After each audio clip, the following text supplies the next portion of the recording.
ಎಲ್ರಿಗೂ ನಮಸ್ಕಾರ. Welcome back to my YouTube channel. ಇದು ನನ್ನ ಫಸ್ಟ್ ಮಿನಿ ಬ್ಲಾಗ್ ಆಗಿರುತ್ತೆ. ಸೊ ಏನಾದರೂ ಮಿಸ್ಟೇಕ್ ಇದ್ದರೆ ಬೇಜಾರು ಮಾಡ್ಕೊಬೇಡಿ. ಬೆಳಗ್ಗೆ ಎದ್ದು ಕಸ ಗುಡಿಸ್ಬಿಟ್ಟು ಪೂಜೆ ಮಾಡೋಣ ಅಂತ ಹೇಳ್ಬಿಟ್ಟು ಪೂಜೆ ಮಾಡಿಕೊಂಡು ಆಮೇಲೆ ತಿಂಡಿ ಮಾಡೋಣ ಅಂತ ಬಂದೆ. ತಿಂಡಿ ಇವತ್ತು ಅಕ್ಕಿ ರೊಟ್ಟಿ ಕಡಲೆ ಬೀಜದ ಚಟ್ನಿ ಮಾಡೋಣ ಅಂತ ಹೇಳ್ಬಿಟ್ಟು ಎಲ್ಲದಕ್ಕೂ ರೆಡಿ ಮಾಡಿಕೊಂಡೆ.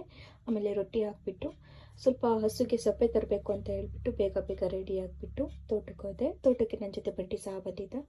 ಸೊ ನಾನು ಸೊಪ್ಪೆ ಕುಯ್ತಾ ಇದ್ದೆ. ಅಷ್ಟೊತ್ತಿಗೆ ಅಮ್ಮ ಬಂದರು. ಅಮ್ಮನೂ ಬಂದು ಸ್ವಲ್ಪ ಸೊಪ್ಪೆ ಕೊಯ್ದರು. ಆಮೇಲೆ ಇಬ್ಬರು ಸಹ ಅದನ್ನು ಮನೆಗೆ ತೊಗೊಂಡು ಬಂದಿಟ್ವಿ. ಆಮೇಲೆ ತಂದಾದ್ಮೇಲೆ ತಿಂಡಿ ತಿಂದ್ವಿ. ಇಬ್ಬರೂ ತಿಂಡಿ ತಿಂದಾದ್ಮೇಲೆ ನಾವು ಸ್ವಲ್ಪ ಪಾತ್ರೆ ಇತ್ತು ಅಂತ ಹೇಳ್ಬಿಟ್ಟು ಪಾತ್ರೆ ತೊಳೆದೆ. ಅಷ್ಟೊತ್ತಿಗೆ ಇವತ್ತು ತೋಟಕ್ಕೆ ಊಟಕ್ಕೆ ಬರ್ತಾರೆ ಅಂತ ಹೇಳ್ಬಿಟ್ಟು ತೋಟದಲ್ಲಿ ಕೆಲಸ ಮಾಡೋರಿಗೆ ಊಟ ತೊಗೊಂಡು ಹೋಗ್ಬೇಕು ಅಂತ ಹೇಳ್ಬಿಟ್ಟು ಅವ್ರಿಗೆ ಊಟ ಪ್ಯಾಕ್ ಮಾಡಿದೆ. ಅಷ್ಟರಲ್ಲಿ ಸಂಜೆ ಆಗಿತ್ತು. ಸಂಜೆ ಹೋಗ್ಬಿಟ್ಟು ಅವ್ರಿಗೆ ಕಾಫಿ ಟೀ ಕೊಟ್ಬಿಟ್ಬಿಟ್ಟು ಒಂದು ನೈಟ್ ಇವತ್ತು ಏನು ಅಡುಗೆ ಮಾಡೋದು ಅಂತ ಯೋಚನೆ ಮಾಡ್ತಿದ್ದೆ. ಅಷ್ಟೊತ್ತಿಗೆ ಮಳೆ ಹುಳಿಕಾಳು ನೆನೆ ಹಾಕಿದ್ರು. ಸೊ ಇವತ್ತು ಹೋಗ್ಬಿಟ್ಟು ಮಳೆ ಹುಳಿಕಾಳು ಬಸ್ಸಾರು ಅನ್ನ ಮಾಡಿದ್ದೆ. ಇಲ್ಲಿಗೆ ನನ್ನ ಮಿನಿ ವ್ಲಾಗ್ ಎಂಡ್ ಆಗ್ತಿದೆ. Thank you.